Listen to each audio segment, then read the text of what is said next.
नमस्कार, मैं हूं राघवेंद्र द्विवेदी और आप देख रहे हैं भारत एक्सप्रेस पर हमारा खास चुनावी कार्यक्रम चाय पर चर्चा। मैं छिंदवाड़ा शहर में हूं। छिंदवाड़ा कांग्रेस के प्रदेश अध्यक्ष और पूर्व मुख्यमंत्री कमलनाथ का गढ़ कहा जाता है। पिछले चुनाव में यानी 7 विधानसभा सीटें हैं इस पूरे ज़िले में, उसमें से 7 पर बीजेपी ने कब्जा जमाया था, 7 पर शानदार जीत हासिल की थी। और अब पडरौना नया ज़िला बनने के बाद 5 ज़िले में सीटें हैं। तो इन 5 सीटों पर क्या है सियासी हवा, क्या मतदाताओं का रुख है और यहाँ की स्थानीय समस्याएं क्या हैं, विकास कितना हुआ है, ऐसे तमाम सवालों पर मैं बात करूँगा। यहाँ के तमाम साथ में जो स्थानीय लोग हैं, कमलनाथ जी का इलाका है, कितना विकास हुआ है आपके यहाँ? सर विकास तो बहुत विशेष तो नहीं हुआ है, मगर कमलनाथ जी के बहुत पहले विकास हुआ है। अभी तो विकास की गति रुकी हुई है। शहर के अंदर में जो माहौल चल रहा है, ये मान लीजिए विकास जैसे बोलना चाहिए, इंडस्ट्रीज नहीं होने के कारण यहाँ के लोग को रोज़गार बहुत कम मिलता है, बाहर जाना पड़ता है ना। ये स्थिति रोज़गार हो जाए तो छिंदवाड़ा बहुत अच्छा है। बाकी उद्योगों की कमी की वजह से यहाँ रोजगार का जी अभाव है। बहुत ज़्यादा। कमलनाथ जी मुख्यमंत्री थे, उस समय क्या विकास हुआ और उसके बाद जो बीजेपी की सरकार बनी शिवराज सिंह चौहान की, तब क्या स्थिति बनी यहाँ? मुख्यमंत्री थे कमलनाथ जी जब यहाँ मेडिकल कॉलेज आया, एग्रीकल्चर कॉलेज आया, हॉर्टिकल्चर कॉलेज आया और ऐसी बहुत सी तमाम सुविधाएं मुख्यमंत्री कमलनाथ ने छिंदवाड़ा में दी है। जो यहाँ पर कमलनाथ जी की सरकार जाने के बाद यहाँ पर कोई किसी प्रकार का कोई विकास नहीं हुआ है, ना ही कोई उद्योग, ना इंडस्ट्री, ना शिक्षा में, ना रोजगारी में, किसी प्रकार का कोई बीजेपी ने विकास नहीं किया है। उनके बेटे भी यहाँ से सांसद हैं। हाँ, उनका स्वभाव भी बहुत अच्छा है। जैसे कोई बीमार रहता है, बेरोजगारों को रोजगार के लिए स्किल डेवलपमेंट और बीमारों के लिए खासकर बहुत अच्छी सुविधा कर। उद्योग धंधे नहीं है, इसकी कमी खलती है। हाँ, बिल्कुल खलती है। ठीक है, आप रहिए हमारे साथ। जी, कैसे देख रहे हैं इस आप छिंदवाड़ा शहर की हालात को, राजनीतिक हालात को और यहाँ की जो समस्याएं हैं, कितना काम हुआ है उस पर? काम तो बहुत हुआ है साहब कमलनाथ जी की। कमलनाथ जी, ज़्यादा कुछ तो नहीं बोलूँगा, कमलनाथ जी आने वाले हैं। कमलनाथ जी आने वाले हैं। 100% कमलनाथ जी आने वाले हैं। आप रहिए हमारे साथ, दोबारा हम आपके पास लौटेंगे। बतौर पत्रकार आपने भी यहाँ रिपोर्टिंग की है एक लंबे अरसे से, तो क्या स्थिति देख रहे हैं आप जिले की तमाम सीटों पर? मुकाबला किस तरह का है? क्या पहले की तरह कांग्रेस एक तरफा मैच कर देगी, सारी सीटें जीतेगी, या बीजेपी टक्कर दे रही है? बतौर पत्रकार मैं आपको बताना चाहूँगा कि जैसा मेरा यहाँ पर जो पत्रकारिता का अनुभव रहा है और मैंने देखा है ज़िले की जो आबो हवा को समझा है सर, इस बार के चुनाव में मैं कहना चाहूँगा क्लीन स्वीप है पूरा। कमलनाथ जी यहाँ से मुख्यमंत्री विधान जो चुनाव भी लड़ रहे और मुख्यमंत्री के पद के उम्मीदवार भी है एक तरह से कांग्रेस के लिए। पूरी तरह से जो कांग्रेस की जितनी सीटें हैं, जैसे पिछली बार भी जीती थी, इस बार भी जीतेगी। आप आम जनमानस में बात करके भी ये देखेंगे कि जो पूरा जो लहर है, जो पूरी हवा है, वो कांग्रेस के ही पक्ष में अभी दिखाई दे रही है। आप इधर आ जाइए और आप थोड़ा आगे आ जाइए। संतुष्ट हैं आप यहाँ के विकास से? जी सर, बहुत अच्छा विकास था कमलनाथ जी के रहते में। और कमलनाथ जी की जब सरकार गई तो उसके बाद क्या राजनीतिक रूप से उपेक्षा बर्दाश्त की है शहर ने, या उसके बाद भी काम हुआ है? जी सर, उसके बाद भी काम हुआ है, बट लेकिन अब सरकार चेंज होनी चाहिए। सरकार चेंज होनी चाहिए। जी सर। ऐसा क्यों लगता है आपको? जी, नई नई सरकार जो आएगी विकास होगा, अब विकास की गंगा बहेगी। जी सर। जाहिर है जब मुख्यमंत्री पद का उम्मीदवार कहीं से भी चुनाव लड़ता है तो वहाँ सबकी निगाहें इसलिए भी लगी रहती हैं कि अगर वो सरकार में आते हैं, बनती है सरकार, तो वहाँ ज़्यादा विकास कार्य होगा। विकास से तो संतुष्ट नहीं है सब। संतुष्ट नहीं है? नहीं है कि एक ये जेल बगीचा था, ये 93 का घोषणा थी इसकी, अभी तक नहीं बना है। ये जेल बगीचा जो बनने का था 93 का, स्विमिंग पूल तो ये तरनताल जो नहीं बना है। और दूसरी एक बड़ी चीज़ मैं मांग करता हूँ, छिंदवाड़ा से कोई भी ट्रेन सुपरफास्ट इंदौर भोपाल के लिए है नहीं, या नागपुर के लिए नहीं है। सब अभी देखो, जैसे त्यौहार आया, किसी को बुरे नहीं करना चाहिए, लेकिन 600-700 रुपये की जगह अभी 1800 रुपये लग रहे हैं अभी दिवाली के समय। इंदौर भोपाल के लिए अच्छी, मतलब कोई बड़ी अच्छी ट्रेन चलना चाहिए, मतलब यहाँ से सुपरफास्ट सुबह शाम। इस पॉइंट ये निकल कर आया कि उद्योगों की कमी है, उद्योग होंगे तो यहाँ के स्थानीय लोगों को रोजगार मिलेगा। और आपने ट्रेन की बात, वो सब ठीक है, वो उसी से सब जुड़ता। देखो ये चीज़ें ऐसी, सुपरफास्ट जहाँ साधन नहीं रहता जाने का, वहाँ कोई नहीं जाता, ये सब रहता है। जैसे 30% 25% लोग बाहर के, जैसे मैं भी बाहर का हूँ, राजस्थान से हूँ मेरा, इसलिए ले आने जाने में मेरा कोई तकलीफ होती तो ऐसे कई दूसरे भी होंगे। और मध्य प्रदेश आधे से 80% मध्य प्रदेश उधर ही है एक नहीं, तो उधर से भोपाल से आते तो ऐसा लगता है गड्ढे में आ गए। यहाँ छिंदवाड़ा आने को थोड़ा बहुत अच्छा लगता है, बाकी ऐसा वहाँ से निकलता है तो ऐसा कहाँ जा रहे हैं अपन, मतलब इस तरीके से मतलब आने जाने का साधन अच्छा होना चाहिए, आने जाने की सुविधा होनी और चाहिए। ये जेल बगीचा कॉम्प्लेक्स में एक उधर है गुमटीदारियों का 20 साल अभी तक दिया नहीं, उसमें मैं भी हूँ एक। आप कैसे देख रहे हैं इस शहर के विकास को? कमलनाथ जी जैसे बड़े नेता यहाँ से चुनाव लड़ रहे हैं, पहले सरकार में भी रहे हैं, मुख्यमंत्री रहे हैं, काम कराया उन्होंने? छिंदवाड़ा में तो काम बहुत अच्छा हुआ है, कमलनाथ जी की मेहरबानी अच्छी। छिंदवाड़ा क्या क्या अच्छा हुआ है? छिंदवाड़ा में जब से मुख्यमंत्री थे यहाँ एक नंबर, जैसे मुख्यमंत्री रुक गए तो पूरा काम रुका, ब्रिज रुक गया, अपना जेल तेरा वाला पूरा ब्रिज का काम रुक गया, बहुत से काम रुकवा दिया गया है, बहुत से काम। तो 18 महीने की तकरीबन जो सरकार थी उसमें यहाँ आपने विकास देखा, उसके बाद जब वो सरकार गिरी तो विकास भी ठप हो गया। विकास रुक गया, फिर 18 महीने के बाद विकास पूरा रुक गया, मेडिकल कॉलेज का काम रुक गया, सब काम रुक गया छिंदवाड़ा जिले का। जितना काम कमलनाथ जी ने छिंदवाड़ा जिले में किए उसके सिवा कोई दूसरा कर नहीं कर सकता। जब सरकार बदलती है तो अक्सर ऐसा होता है कि राजनीतिक विद्वेष भी देखा जाता है, हालांकि नहीं होना चाहिए, लेकिन चूंकि कमलनाथ जी जब मुख्यमंत्री थे तो जाहिर है उन्होंने बुधनी में काम नहीं किया होगा, क्योंकि कहीं ना कहीं ऐसा कुछ नहीं है, सब जगह काम किया कमलनाथ ने। कमलनाथ की सरकार जानबूझ के गिराई गई है, जानबूझ के गिराई गई, बाकी कमलनाथ काम अच्छा कर रहे थे, हर किसानों को कर्जा माफ कर रहे थे, बहुत अच्छा काम किए, उनको देखा नहीं गया, इसकी सरकार गिराई थी। वो दिग्विजय ज्योतिरादित्य सिंधिया सिंधिया के खातिर सरकार गिरी है। आज जो कुछ है, आज ज्योतिरादित्य सिंधिया की इज्जत क्या है? कहीं के नहीं है वो, आज बीजेपी में कहीं के नहीं है, ना कोई पूछ रहा उनको। आएंगे इस पे लौट के हम। आप एक बात बताइए कि आम आदमी की तरह आपकी ज़िंदगी कितनी बेहतर हुई है? बीजेपी की सरकार रही, आपने देखा, उसके पहले कमलनाथ की सरकार रही, तो राजनीतिक कारणों से कोई शहर उपेक्षित हो या वहाँ विकास कार्य हो, अपने अपने फैक्टर होते हैं, लेकिन आपकी ज़िंदगी कितनी बेहतर हुई? मैं ये कहना चाहता हूँ कि अभी जो समय चल रहा है, अभी बहुत महंगाई का दौर है ना। जो भी सरकार है, बीजेपी रहे या कांग्रेस, मुझे उससे मतलब नहीं है, लेकिन अभी बीजेपी वाले पैसे दे रहे हैं, महिलाओं को ये दे रहे हैं, वो दे रहे हैं, लेकिन गैस का कनेक्शन कितना महंगा है, पेट्रोल कितना महंगा है, हर चीज़ आप देखिए, तेल देखिए कहाँ से कहाँ तक। आज से 20 साल पहले कंडीशन क्या थी, 10 साल पहले कंडीशन क्या थी, लेकिन आज की टाइम में पॉसिबल नहीं है एक छोटा परिवार मतलब 10,000 15,000 में गुजारा करे। बस 15,000 में गुजारा करिए, मुश्किल है। महंगाई का मुद्दा तो है ना जी, महंगाई तो बहुत ज़्यादा है, मगर सही बात तो यह है, जो नशे को लेके जो आज की जो पीढ़ी यहाँ परेशान है, जिसमें मध्य प्रदेश सरकार इस तरफ कोई ऐसा मुद्दा ही नहीं उठा रहा जो नशा बंद हो जाए, शराब बंद हो जाए, पूर्ण रूप से शराब बंद हो जाए, ऐसा कोई भी नेता नहीं है जो इसमें खरे उतर रहा है। बोल बहुत सभी रहे हैं, कुछ भी थोड़ा बहुत कर दे रहे हैं कम बेशी, मगर उससे नहीं है। मगर पूरा परिवार इससे त्रस्त है, नशे से त्रस्त है, सिगरेट शराब, मतलब ये जब तक बंद नहीं होता है तो ये तरक्की क्या है? लोगों को गैस फ्री बांट देना, ये सब कर देना, ये कोई तरक्की नहीं। फ्री में तो शायद जो रेवड़ी की तरह ऐलान कर दिए जाते हैं वोट बटोरने के लिए, और वो भी तो बोझ एक तबके पे ही आता है। जी, वो एकदम सही है, मगर सबसे महत्वपूर्ण बात यह है, नशा बंद हो जाए, लोग सुधर जाए, हॉस्पिटल में जाना बंद हो जाए, लोग सरकार के ऊपर बोझ कम हो जाए, अपने आप सस्ताई हो जाएगी। मगर ये सब जब तक शराब बंद नहीं होती, जब तक ये बहुत दुखी परिवार है, सब पूरा परिवार दुखी रहता है, और ऐसे भी देश खोखला होते जा रहा है नशे के कारण। नशा एक बड़ी समस्या है ना? बिल्कुल बिल्कुल, नशा एक बहुत बुरी समस्या है, बंद होना चाहिए। शराब तो पूरी टोटल बंद होना चाहिए मध्य प्रदेश में साहब। इसके अलावा और समस्याएं जिनकी तरफ आपका ध्यान जा रहा हो और आपको लगता हो जो भी सरकार बने वो काम करे? कुछ तो नहीं बोल पाऊंगा जी, इसके अलावा महंगाई पे विशेष मुद्दा है। महंगाई कम होना चाहिए। आज जो गरीब तबके का परिवार है वो महंगाई का इतना वो नहीं उठा पा रहा है, जितनी आज चुनाव के पास इनको याद आता है कि क्या है महंगाई। उस टाइम जो गैस 450 करते हैं, 500 करते हैं, और जब चुनाव हो जाता है तो सीधे रेट बढ़ाते हैं। पेट्रोल का अभी मेरे को ऐसा लग रहा 200 पहुंच जाएगा पेट्रोल, अब सरकार बनती है बीजेपी की तो, और गैस जो है 2000 1500 पहुंच जाएगी।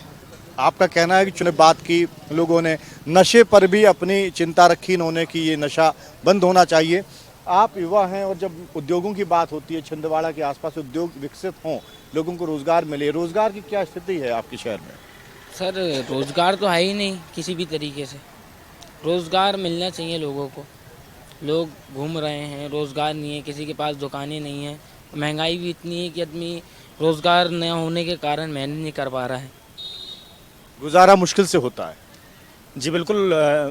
जो जिस तरह से महंगाई की दर बढ़ी हुई है, मध्य प्रदेश जिस तरह से कर्जे में पूरी तरह से डूबा हुआ है, आप देखेंगे कि सरकार के खुद के ऑफिशियली आंकड़े उन्होंने जाहिर किए, 1.5 करोड़ से ज़्यादा मध्य प्रदेश में युवा बेरोजगार है।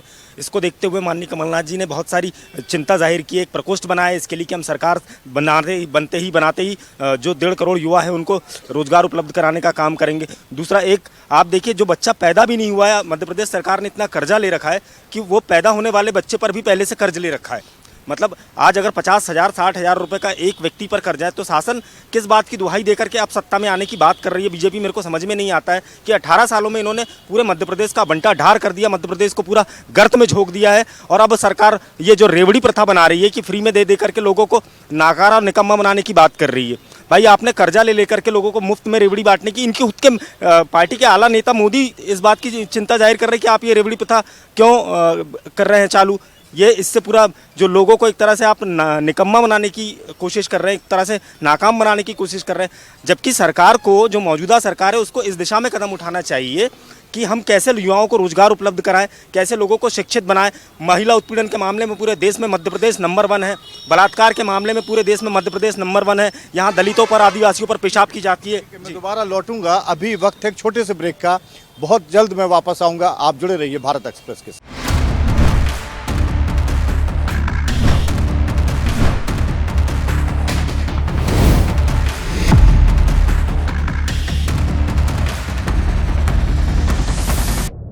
ब्रेक के बाद फिर से एक बार स्वागत है और मैं जिन बातों पर चर्चा कर रहा था उसी बातचीत को आगे बढ़ाऊंगा।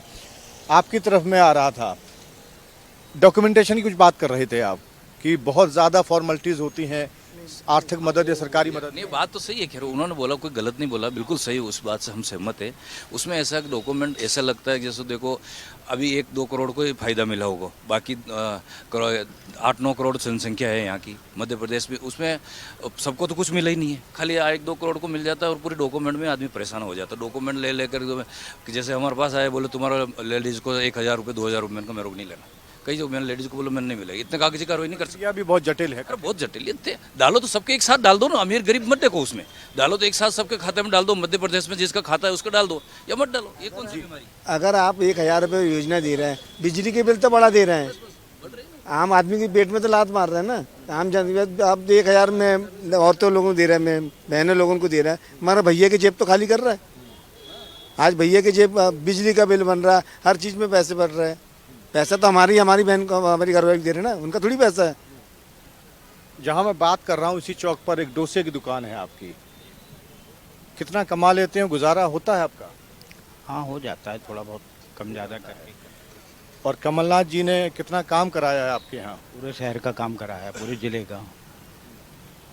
कोई विकास हुआ है? बिल्कुल विकास हुआ है, कमलनाथ जी के रहते में। और यहाँ की समस्याएं क्या हैं? समस्याएं तो हैं, काफ़ी है। कौन कौन सी समस्याएं हैं आपके हिसाब से जिन पर काम होना चाहिए? कुछ समस्याएं हैं, काफ़ी समस्याएं, थोड़ी बहुत छोटी मोटी समस्याएं हैं। इस बार वोट क्या बदलाव की दिशा में होगा या जैसे पहले हुआ था लगातार सब सीटों पर कांग्रेस जीती थी? कांग्रेस ही आएगी, कांग्रेस। सारी सीटें? सारी सीटें पूरे जिले में। अच्छा, पूरे जिले में कांग्रेस? जी बिल्कुल, मध्य प्रदेश में भी आएगी। हाँ। और मुख्यमंत्री कमलनाथ जी बनेंगे। मुख्यमंत्री कमलनाथ जी बनेंगे। आपसे जब ब्रेक से पहले बात हो रही थी, ओवरऑल आप स्थिति क्या देख रहे हैं? छिंदवाड़ा शहर की बात हमने की, जिले की सब सीटों पर कमोवेश वही स्थिति रहेगी जो पहले थी, सबके सब सीटों पर कांग्रेस? देखिए, वो इसलिए भी रहेगी क्योंकि हमने जो देख रहे हैं अभी हम जिस तरह का कि कांग्रेस पार्टी ने क्या किया है, उन्हीं विधायकों को पुनः प्रत्याशी बनाया है जो पिछले चुनाव में जीते थे। अगर इनकी स्थिति, अगर इन्होंने अपने क्षेत्र में काम नहीं किया होता तो कमलनाथ जी ने सर्वे करा करके टिकट दिया है सब लोगों को, और सर्वे के आधार पर जनता ने जिनको अपना अभिमत दिया है उसके आधार पर इनको प्रत्याशी बनाया गया, पुनः प्रत्याशी बनाया गया। तो अभी जो कमोबेश स्थिति है, लगभग यही कहना उचित होगा कि यही प्रत्याशी पुनः रिपीट होंगे और कांग्रेस फिर एक बार क्लीन स्वीप करके बीजेपी को फिर यहाँ पर बाइक। कहना है कि सर्वे कराया था कमलनाथ ने और उस सर्वे के आधार पर जिसका जैसा काम था मेरिट के आधार पर उनको टिकट दिया गया। जी बिल्कुल, देखिए ना, बीजेपी सरकार की द्वेष भावना इससे भी नजर आती है कि छिंदवाड़ा को खंडित करने का काम उन्होंने किया है। पांडुरना को नया जिला बनाने की कोई आवश्यकता नहीं थी, बीजेपी ने द्वेष भावना के तहत पांडुरना को नया जिला बनाया, उससे कोई फर्क नहीं पड़ने वाला। 150 से ज़्यादा सीटों पर कांग्रेस मध्य प्रदेश में काबिज होकर के पुनः सत्ता में आएगी और 150 प्लस से, और कमलनाथ जी मुख्यमंत्री बनेंगे। ये दावा है आपका, 150 सीटों का दावा कर रहे हैं। हो सकता है 150 आएगी, क्योंकि अभी जो सर्वे रिपोर्ट और जो भी आ रही है 136 से 142 आ रही है, और अभी जो स्थिति तैयार होगी, मगर हमारे लिए गर्व की बात है छिंदवाड़ा का मुख्यमंत्री होगा। यहाँ के लोग मंत्री बनने के लिए लड़ते हैं, तो हमारे लिए बहुत गर्व की बात कमलनाथ जी होंगे छिंदवाड़ा से। ये गर्व की बात है। आपको लगता है कि आप अच्छा महसूस करेंगे अगर यहाँ से जीता हुआ विधायक मुख्यमंत्री बनता? हाँ, क्योंकि दूसरी जगह हम जाते हैं मंत्रियों और इनसे मिलने के लिए तो इतने वो करना पड़ता है, और हमारे मुख्यमंत्री कमलनाथ बनेंगे तो उसके लिए हमको कोई जद्दोजहद नहीं करनी पड़ेगी। अच्छा लगता है स्थानीय विधायक जब मुख्यमंत्री बनता? हाँ, गर्व की बात है। यहाँ मंत्री बनने के लिए लोग लड़ते हैं, विधायक यहाँ के जो है मंत्री बनने के लिए लड़ते हैं। हमारे लिए जो गर्व की बात है कि मध्य प्रदेश का मुख्यमंत्री माननीय कमलनाथ जी होंगे। जाहिर है जब मुख्यमंत्री होता है यहाँ से तो फिर विकास ज़्यादा होगा। जी हाँ, बिल्कुल होगा। जैसे अभी 15 माह की सरकार में मुख्यमंत्री कमलनाथ जी ने किए थे विकास, ऐसे विकास और निरंतर होगा। क्या मानते हैं आप, कांग्रेस या बीजेपी? कांग्रेस को मानते थे, कांग्रेस ही आई। कमलनाथ जी को मुख्यमंत्री बनाना है, वो जब मुख्यमंत्री बनेंगे छिंदवाड़ा का बहुत विकास होगा, और हम चाहते हैं कि बने वो मुख्यमंत्री, बने तो कम से कम फैक्ट्री मिले खोले, बेरोजगार को रोजगारी मिले। पिछली बार जब मुख्यमंत्री थे, सरकार वो गिराई गई, उस समय क्या क्या काम यहाँ शुरू हुए और क्या वो पूरे हुए या वो रुके हुए? रुके हुए हैं सर वो काम। उनने चालू जरूर किए थे, लेकिन सरकार गिर गई तो काम रुक गया है। अगर फिर से अगर मुख्यमंत्री जी बन जाएंगे तो फिर से वो काम चालू होगा। उसके बाद जो नई सरकार बनी थी शिवराज सिंह चौहान, उन्होंने का ध्यान नहीं दिया। ध्यान नहीं देते वो लोग, वहाँ करते भी नहीं है। अगर यहाँ कोई ध्यान देगा तो कमलनाथ जी दे सकते, इसके अलावा कोई नहीं देता ध्यान। कमलनाथ जी के अलावा और कोई ध्यान नहीं दे सकता। महंगाई की बात हो रही थी और जो योजनाएं हैं मध्य प्रदेश सरकार की, जैसा भाई साहब कह रही थी, डॉक्यूमेंटेशन इतना कठिन जटिल प्रक्रिया होती है, उसमें भी बहुत सारी चीज़ें उलझ जाती हैं। चीज़ें आसान होनी चाहिए जनता के हक में। होना चाहिए भैया, होना चाहिए आसान। और सबसे मेरा उद्देश्य यही है कि भैया महंगाई को थोड़ा रोका जाए। कोई भी सरकार बने, बीजेपी बने या कांग्रेस बने, लेकिन महंगाई बहुत तेज़ी से जा रही है। मतलब इस समय के दौर में मतलब बहुत पॉसिबल है एक छोटा परिवार को चलाना, और बजट सारा गड़बड़ा जाता है। और पुलिस शासन के बारे में भी मैं कहना चाहता हूँ, धांधली बहुत है भैया। मतलब पैसों से पूरा खेल होता है, मतलब जिसके पास पैसा है उसका सिक्का चलता है, बस और कुछ नहीं। गरीब की कोई सुनवाई नहीं, गरीब की कोई सुनवाई नहीं है आज की डेट में। कहीं भी कोई भी चालान बना देता, कुछ भी, उनको खुद नियम नहीं मालूम किस चीज़ पे चालान। लोकल में सीट बेल्ट नहीं चलता, लेकिन लोकल में सीट बेल्ट का चालान लगता है। देखिए ये जो कह रहे हैं कि पुलिस प्रशासन पैसे लेके और किस तरह जो सिस्टम उनका अपना है काम करती है, उसमें गरीब आदमी ही पिसता है। जी सर, वो उसमें गरीब ही फंसता है हर चीज़ में। इसमें तो और तमाम जो बात हुई इससे पहले, आप थोड़ा बाद में जुड़े, महंगाई पर भी लोगों ने चिंता जाहिर की कि महंगाई बहुत बेहताशा बढ़ती है, कम होनी चाहिए, सरकार कोई भी नहीं। जी सर, ये तो होना चाहिए। महंगाई इस टाइम पे इतना हो गई है कि आदमी समझ में नहीं आ रहा क्या करें, किधर जाएं। और अभी जो सरकार ने यानी बीजेपी ने जो घोषणा पत्र जारी किया, उसमें 450 रुपये में सिलेंडर देने की बात की है, 3000 की रकम बढ़ाने की बात की है लाडली बहना योजना में। तो ये आप कैसे देख रहे हैं इन चीज़ों को, इन ऐलान को? लेकिन सर ये पैसा आता कहाँ से है, ये समझ में नहीं आ रहा कि कर्जा में डुबा रहे हैं कि आगे बढ़ा रहे हैं, समझ में नहीं आ रहा कुछ। तो सब लॉलीपॉप है, सभी लोगों को नहीं मिलता ये चीज़ों का लाभ। कुछ लोगों को मिलता है, मतलब 100 में से मतलब मान के चलो 75% मिलता है, 30% मिलता, 75 नहीं मिलता। मध्यम वर्गीय की जो आप बात कर रहे हैं उसका भी ध्यान रखना चाहिए सरकार। जी, मैं ये कहना चाह रहा हूँ, ये राजनीतिक जो समीकरण जो नेता लोग अपने लोगों को गुमराह करने की जो भाषा कर रहे हैं, उसमें मतदाता विचलित होता है, परेशान होता है, मैं सही चीज़ में नहीं जा पाता, क्योंकि सभी लोग शिक्षित नहीं होते हैं। जो मिसगाइड करने का जो सिस्टम है चुनाव के दौर में, ये सब थोड़ा सा बंद होना चाहिए। अब गरीबों को क्या लगता है इनने ये दे दिया, वो दे दिया, दिया या नहीं दिया, ये लालच वाला जो सिस्टम है, ये चुनाव का समीकरण थोड़ा ठीक नहीं है। इसलिए इसके ऊपर सरकार को मंथन करना चाहिए, ऐसे कानून को बंद करना चाहिए जो चुनाव के कम से कम 1 साल पहले ये सब की घोषणा, ये सब चीज़ का सिस्टम बंद होना फ्री में देने की बात नहीं होनी। जी, एकदम कुछ नहीं होना चाहिए। निष्पक्ष चुनाव जब होता है, अब आज हमारे बीच में कोई किसी नेता ने घोषणा कर दिया हम आपको ये देंगे, जनता मोल्ड हो जाती है। अरे पूरे 5 साल में किसने आपके साथ में क्या किया है, उस पर मंथन करें, उसके हिसाब से बहुत अच्छी बात कही आपने। 5 साल के ये पूरी जो सरकार का कार्यकाल है उसमें समीक्षा करनी चाहिए कि उसने आपके हक में क्या काम किया, क्या नहीं। जी, मेरा बस इतना ही कहना है, क्योंकि जनता को मिसगाइड करने वाला काम ये नेता लोग बंद करें। लोग कोई भी नेता हो, कोई भी हाँ, नेता मतलब नेता है, वो तो कोई भी नेता हो सकता है उसमें, और सभी नेता में आजकल ये गुण देखने में बहुत ज़्यादा मिलने को मिल रहे हैं। जी, देखिए ये भी तो बात आती है जब बड़ा कर्जा होता है सरकार पर, उस राज्य पर, और उसके बाद भी आप खजाना खोलते हैं और फ्री में बांटते हैं, तो वो कहीं ना कहीं राजनीतिक इस्तेमाल है उस खजाना का। वो तो गलत इस्तेमाल होगा। हमको तो पता नहीं है सब चीज़ों के बारे में, वो ऊपर है वही जानेंगे। सरकार कोई भी रहे, ये कि जनता का अच्छा हो, जनता का अच्छा काम होना चाहिए। छिंदवाड़ा शहर के विकास से आप संतुष्ट हैं? जी बिल्कुल नहीं। इन 44 सालों में अगर विकास की बात करते हैं तो विकास के नाम पे 3 नाम आते हैं, अलकानाथ, कमलनाथ, नकुलनाथ। छिंदवाड़ा में कोई उद्योग नहीं है। इन 44 सालों में आप खुद टेली कीजिए, छिंदवाड़ा में उद्योग नहीं है, व्यापार नहीं है।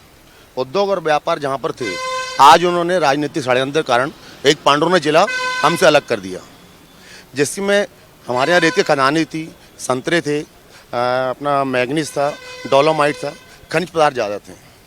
आज छिंदवाड़ा की स्थिति ऐसी हो गई है कि बेरोजगारी का आलम आप देख सकते हैं, रोजगार नहीं है। विकास सिर्फ कांग्रेस पार्टी, अलकानाथ, कमलनाथ, नकुलनाथ का हुआ है।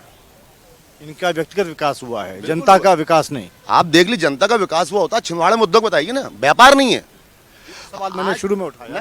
ये तो मुद्दे की बात है भाई, ये तो मुद्दे जनहित के मुद्दे हैं ना। ये आप विकास तो करो, आपने सिर्फ अपना विकास किया है सिर्फ, और जनता को हमेशा ठगा है। यहाँ पर बहुत सारी योजनाएं लाई लेकिन सारी योजनाएं कागजों पर धरी की धरी रह गई, चाहे वो भाजपा हो चाहे वो कांग्रेस हो। दोनों ने मिलकर, ये दोनों चितपट पार्टियां रही हैं, और जिस कारण आज मध्य प्रदेश पिछड़ गया, कर्जों में डूब गए। ठीक है, आपने अपनी बात रखी, मेरे पास समय का अभाव है, तो आपने 2 तरह के विचार यहाँ सुने। कुछ लोग कह रहे हैं कि विकास नहीं हुआ है, मुख्यमंत्री की विधानसभा सीट होने के बाद अगर जनता उम्मीद करती है कि बहुत ज़्यादा विकास हो तो ये गलत नहीं है, लेकिन उतना विकास नहीं हुआ। दूसरी तरफ उद्योगों की कमी की बात आई, महंगाई कम करने की बात आई। यहाँ लोगों ने चिंता जाहिर की कि नशे पर भी प्रतिबंध, रोक लगनी चाहिए, और इससे एक पूरी पीढ़ी का भविष्य खराब होता है। लेकिन राजनीतिक तौर पर जो और साथी हैं उनका ये कहना था कि पिछले चुनाव में सबकी सब यानी 7 सीटों पर कांग्रेस ने जीत हासिल की थी। नया जिला बनने के बाद 5 सीटें हैं इस जिले में, छिंदवाड़ा में, उन पर फिर से एक बार कांग्रेस जीतेगी। तो ये अपने अपने तरह के विचार हैं, लेकिन चुनाव में चुनावी ऊँट किस करवट बैठेगा, ये 17 नवंबर को जब वोटिंग होगी उस समय फैसला जनता जनार्दन करेगी, और वो नतीजे 3 दिसंबर को ही सामने आएंगे। इस कार्यक्रम में फिलहाल इतना ही। आप बने रहिए भारत एक्सप्रेस के साथ। नमस्कार।